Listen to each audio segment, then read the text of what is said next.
ओम नमो भगवते वासुदेवाय नमः। प्रिय भक्तजनों, आप सभी को परिवर्तनी एकादशी व्रत की हार्दिक शुभकामनाएं। आज के इस पावन एकादशी व्रत अवसर पर हम सब मिलकर भगवान श्री हरि विष्णु का स्मरण करते हैं। एकादशी का दिन केवल उपवास और व्रत का ही नहीं बल्कि कल्याण और आशीर्वाद प्राप्त करने का दिव्य अवसर है। इस दिन श्री भगवान विष्णु अपने भक्तों की रक्षा स्वयं करते हैं। वैसे ही हम आज भगवान से कामना करते हैं कि आप सभी का जीवन मंगलमय और सुख समृद्धि से भरा हुआ। भाद्रपद मास के शुक्ल पक्ष की एकादशी अनेक नामों से प्रसिद्ध है। इसे परिवर्तनी एकादशी कहते हैं क्योंकि इसी दिन भगवान विष्णु क्षीर सागर में शेषनाग की शैया पर चलते हैं।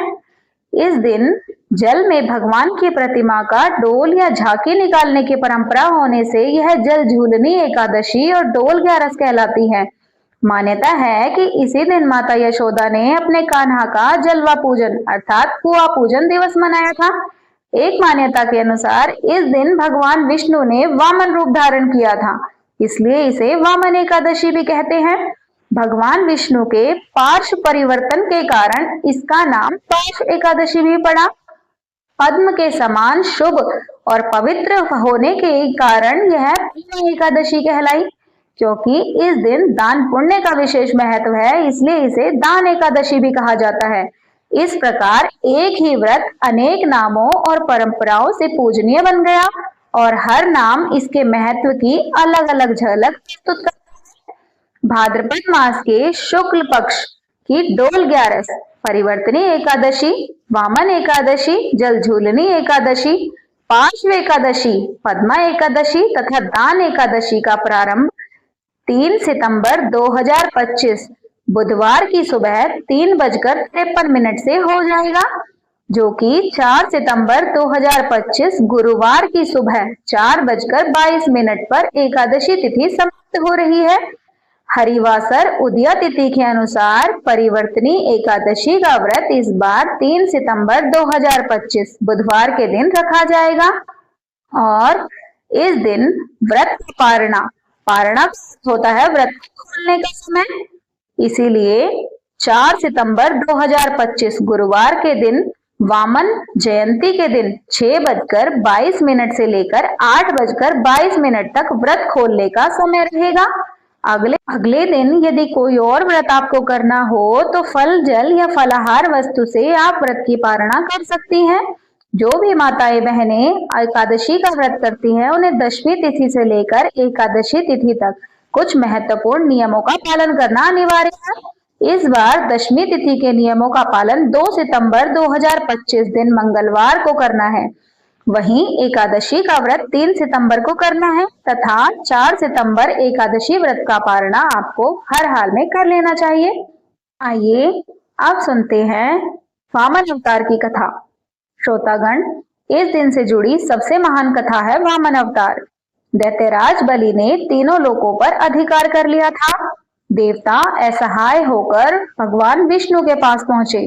तब भगवान विष्णु ने वामन रूप धारण किया और एक छोटे से ब्राह्मण बालक के रूप में वामन देव बलि के सामने पहुंचे। वहां पर यज्ञ हो रहा था। यज्ञ में जाकर वे बोले, राजन, मुझे तो केवल 3 पग भूमि दान में चाहिए। बलि ने सहर्ष वचन दिया। तभी वामन विराट रूप में भगवान विष्णु प्रकट हुए। एक पग में पूरी पृथ्वी को नाप लिया, दूसरे पग से आकाश और स्वर्गलोक और तीसरे पग के लिए स्थान न बचा तो राजा बलि ने समझ लिया और अपना सिर झुका दिया।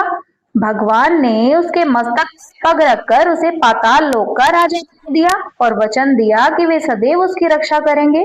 भक्तजनों, आइए अब श्रवण करते हैं तुलसी माता की कथा। पुराणों के अनुसार तुलसी माता का जन्म धर्मध्वज नामक राजा के घर में हुआ था। उनका नाम वृंदा रखा गया। वे भगवान विष्णु की परम भक्त थी और बचपन से ही उनका हृदय प्रभु भक्ति में लीन रहता था। जब वे युवावस्था में पहुंची तो उनका विवाह असुर राज जालंधर से हुआ। जालंधर दुष्ट प्रवृत्ति का असुर था। उसने अपनी पत्नी वृंदा के पतिव्रत धर्म और तपस्या के प्रभाव से अनेक देवताओं को भी परास्त कर दिया था।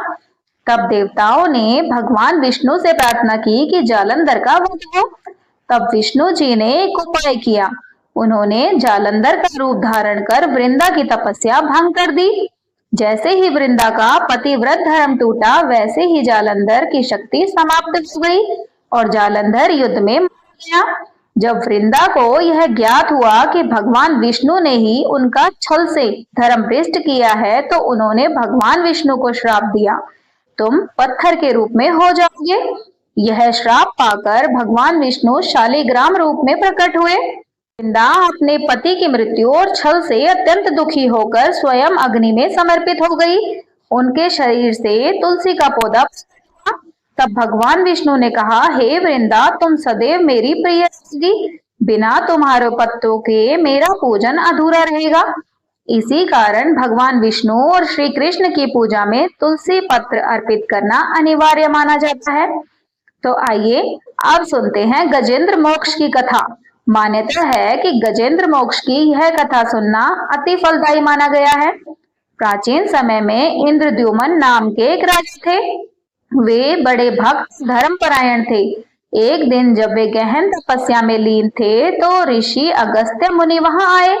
राजा ध्यान में मग्न होने के कारण ऋषि अगस्त्य का स्वागत न कर सके। इससे ऋषि क्रोधित होकर बोले, हे राजन, तुम अहंकारी होकर हमारे सम्मान का ध्यान नहीं रखते। जाओ, अगले जन्म में तुम हाथी बनो। ऋषि के श्राप से इंद्रद्युम्न अगले जन्म में गज यानी हाथी बने। वे गजराज बनकर त्रिकूट पर्वत के विशाल वन में रहने लगे और सैकड़ों हाथियों के स्वामी बने। एक दिन गजेंद्र अपने परिवार सहित सरोवर में स्नान कर रहा था। तभी झील में छिपा हुआ एक विशाल मगरमच्छ उनके पैर को पकड़ लिया। गजेंद्र अपनी पूरी शक्ति से बाहर निकलने का प्रयास करते, किंतु वह मगरमच्छ उन्हें नहीं छोड़ता। सैकड़ों वर्षों तक यह संघर्ष चलता रहा। गजेंद्र थककर निराश हो गए। उसी समय उसने अपने पूर्व जन्म की भक्ति स्मरण की। उसने भगवान विष्णु का आह्वान किया और कहा, हे नाथ, हे जगत पालक, केवल आप ही मुझे इस संकट से बचा सकते हैं। तब भगवान विष्णु अपने वाहन गरुड़ पर सवार होकर तत्काल वहां प्रकट हुए और उन्होंने अपने सुदर्शन चक्र से उस मगरमच्छ का वध कर दिया और गजेंद्र को मुक्त कर दिया। भगवान ने कहा, हे गजेंद्र, तुम पूर्व जन्म में मेरे प्रिय भक्त थे, इसीलिए मैं तुम्हारी भक्ति से प्रसन्न होने के कारण आज तुम्हें मोक्ष प्रदान करने आया हूँ। गजेंद्र ने प्रसन्न होकर भगवान को कमल का पुष्प अर्पित किया और उनके चरणों में लीन हो गया। आइए अब श्रवण करते हैं एकादशी माता की आरती। ओम जय एकादशी, जय एकादशी, जय एकादशी माता। विष्णु पूजा व्रत को धारण कर शक्ति मुक्ति पाता। ओम जय एकादशी, जय एकादशी, जय एकादशी माता। विष्णु पूजा व्रत को धारण कर शक्ति मुक्ति पाता। तेरे नाम गिनाओ देवी, भक्ति प्रदान करनी। गण गौरव की देनी माता, शास्त्रों में वरनी। ओम जय एकादशी, जय एकादशी, जय एकादशी माता। विष्णु पूजा व्रत को धारण कर शक्ति मुक्ति पाता। मार्गशीर्ष कृष्ण पक्ष की उत्पन्ना, विश्व तारिणी जन्मी। शुक्ल पक्ष में हुए मोक्षदा, मुक्तिदाता बन आई। ओम जय एकादशी, जय एकादशी, जय एकादशी माता। विष्णु पूजा व्रत को धारण कर शक्ति मुक्ति पाता। पोष के कृष्ण पक्ष के सफला नामक है। शुक्ल पक्ष में हुए पुत्रदा, आनंद अधिक रहे। ओम जय एकादशी, जय एकादशी, जय एकादशी माता। विष्णु पूजा व्रत को धारण कर शक्ति मुक्ति पाता। नाम षटती माघ मास में कृष्ण पक्ष आवे। शुक्ल पक्ष में जया कहावे, विजय सदा पावे। ओम जय एकादशी, जय एकादशी, जय एकादशी माता। विष्णु पूजा व्रत को धारण कर शक्ति मुक्ति पाता। विजया फागुन कृष्ण पक्ष में शुक्ला आमल की, पाप मोचनी कृष्ण पक्ष में चैत्र महाबल की। ओम जय एकादशी, जय एकादशी, जय एकादशी माता। विष्णु पूजा व्रत को धारण कर शक्ति मुक्ति पाता। चैत्र शुक्ल में नाम कामदा धन देने वाली, नाम बरुथनी कृष्ण पक्ष में वैशाख महावाली। ओम जय एकादशी, जय एकादशी, जय एकादशी माता। विष्णु पूजा व्रत को धारण कर शक्ति मुक्ति पाता। शुक्ल पक्ष में होए मोहिनी अपराजिष्ट कृष्ण पक्षी, नाम निर्जला सब सुख करनी शुक्ल पक्ष राखी। ओम जय एकादशी, जय एकादशी, जय एकादशी माता। विष्णु पूजा व्रत को धारण कर शक्ति मुक्ति पाता। योगिनी नाम आषाढ़ में जानो कृष्ण पक्ष करनी, देव शयनी नाम कहायो शुक्ल पक्ष धरनी। ओम जय एकादशी, जय एकादशी, जय एकादशी माता। विष्णु पूजा व्रत को धारण कर शक्ति मुक्ति पाता। कामिका श्रावण मास में आवे कृष्ण पक्ष कहिए, श्रावण शुक्ला होए पवित्रा आनंद से रहिए। ओम जय एकादशी, जय एकादशी, जय एकादशी माता।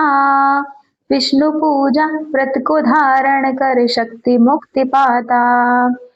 अजा भाद्रपद कृष्ण पक्ष की परिवर्तिनी शुक्ला, इंद्रा आश्विन कृष्ण पक्ष में व्रत से भव सागर निकला। ओम जय एकादशी, जय एकादशी, जय एकादशी माता। विष्णु पूजा व्रत को धारण कर शक्ति मुक्ति पाता। पापांकुशा है शुक्ल पक्ष में आप हरनहारी, रमा कार्तिक में आवे सुखदायक भारी। ओम जय एकादशी, जय एकादशी, जय एकादशी माता। विष्णु पूजा व्रत को धारण कर शक्ति मुक्ति पाता। देवोत्थानी शुक्ल पक्ष की दुख नाशक मैया, पावन पास में करो विनती पार करो नैया। ओम जय एकादशी, जय एकादशी, जय एकादशी माता। विष्णु पूजा व्रत को धारण कर शक्ति मुक्ति पाता। परमा कृष्ण पक्ष में होती जन मंगल करनी, शुक्ल माक्ष में होए पद्मिनी दुख दारिद्र हरनी। ओम जय एकादशी, जय एकादशी, जय एकादशी माता। विष्णु पूजा व्रत को धारण कर शक्ति मुक्ति पाता। जो कोई आरती एकादशी की भक्ति सहित गावे, जन गुरदिता स्वर्ग का वासा निश्चय वह पावे। ओम जय एकादशी, जय एकादशी, जय एकादशी माता। विष्णु पूजा व्रत को धारण कर शक्ति मुक्ति पाता। ये भक्तजनों, भगवान विष्णु और माता लक्ष्मी की कृपा सदैव आप पर बनी रहे। प्रिय भक्तजनों, अगर आपको यह कथा ज्ञान और भक्ति से भरपूर लगी हो तो इसे लाइक करना न भूलें। अपने प्रियजनों तक पहुंचाने के लिए शेयर जरूर करें, ताकि पुण्य का यह संदेश सबके जीवन में प्रकाश फैलाए। हमारे चैनल को सब्सक्राइब करें और घंटी का बटन दबाएं, ताकि हर नई कथा सबसे पहले आप तक पहुंचे। आपका एक छोटा सा समर्थन हमें और भी सुंदर और प्रेरणादायक कथाएं लाने की शक्ति देता है। तो जुड़िए हमारे साथ और इस भक्ति यात्रा में आगे बढ़िए।